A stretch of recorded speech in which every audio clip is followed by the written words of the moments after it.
Selamat datang ke dapur paling mendebarkan hari Syawal pertama ini. Kita akan menyaksikan aksi seorang dijaka turun ke padang. Maksud saya ke dapur dengan misi yang cukup besar untuk menambat hati bakal isteri dan ibu mertuanya dengan seni memasak. Kenapa pula perlu masak? Sebab Mak Leha ni spesies lain sikit. Boleh pula dia tanya, kamu ada kereta H?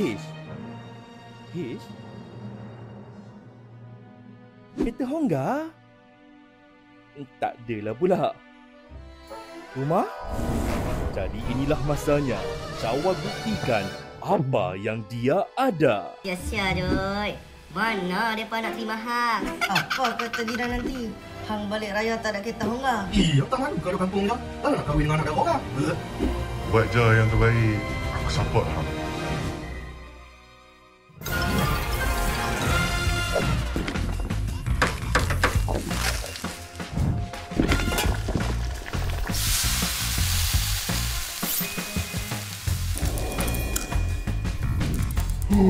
Hari tu saya rasa nervous gila Time tu macam masuk MasterChef US. Ada Gordon. Tapi kali ni mak mentua saya. Silap. Bakal mak mentua saya menjadi juri. Rasa nak luruh jantung Tapi disebabkan Ain, saya buat juga. Kalau tak dapat. Teman tahu, Syawal mesti boleh.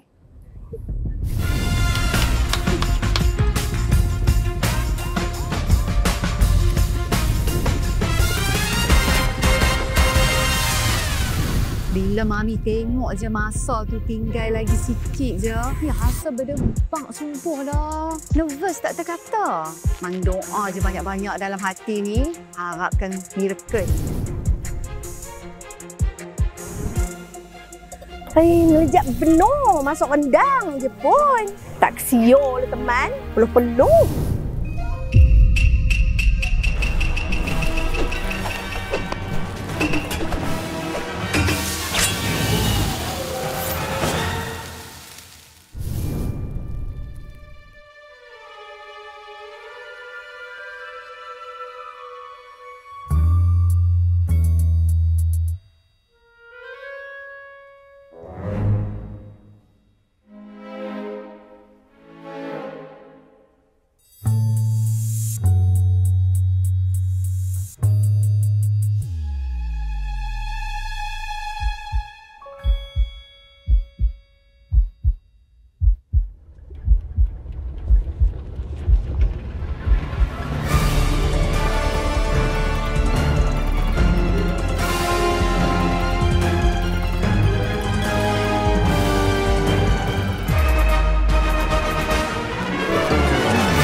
Kalau macam ni lah menantu, tiap kali raya, confirm kenyang.